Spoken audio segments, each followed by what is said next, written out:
बौद्ध धम्मध्वज दरवर्षी 8 जानेवारी हा दिवस बौद्ध धम्मध्वज दिवस म्हणून मोठ्या उत्साहाने साजरा केला जातो. असे मानले जाते की जेव्हा तथागतांना संबोधी प्राप्त झाली होती तेव्हा त्यांच्या शरीरामधून आभा उत्पन्न झाल्या होत्या, ज्याला बुद्ध साहित्यामध्ये बुद्धरश्मी असे म्हणतात. त्या आभा सर्वप्रथम भिक्खू आनंद यांनी पाहिल्या होत्या. श्रीलंकेचा अनागारिक देवमित्त धम्मपाल, महास्थवीर गुणानंद, भदंत सुमंगल आणि बौद्ध विद्वान GR डिसिल्वा यांनी बौद्ध धम्मध्वज 8 जानेवारी 1880 मध्ये डिझाईन केले, ज्याला पालीमध्ये षडरोशनी ध्वज असे म्हणतात. धम्मध्वजामध्ये 5 रंग असल्यामुळे त्याला पंचशील ध्वज असे सुद्धा संबोधले जाते, ज्यामध्ये प्रत्येक रंगाचा एक वेगळा अर्थ आहे. नीलवन्ना म्हणजेच निळा रंग. निळा रंग हे शांततेचे, समानतेचे आणि व्यापकतेचे प्रतीक आहे. म्हणजेच या निळ्या आकाशाखाली सर्व मनुष्य समान आहे. लोहित वन्ना म्हणजेच पिवळा रंग, जे तेज, उत्साह आणि मध्यम मार्गाचे प्रतीक आहे.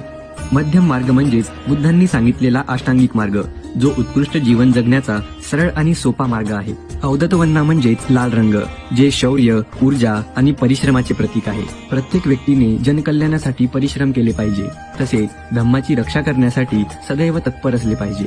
मगत्स वन्ना म्हणजेच पांढरा रंग, जे की शुद्धतेचे प्रतीक आहे. प्रत्येक व्यक्ती हा काया वाचा मनाने शुद्ध असला पाहिजे. पांढरा रंग हा भगवान बुद्धांच्या विचारांप्रती शुद्धता दर्शवतो. पभस्तवन्ना म्हणजेच केशरी रंग, जे त्याग, दया, करुणा तसेच प्रज्ञेचे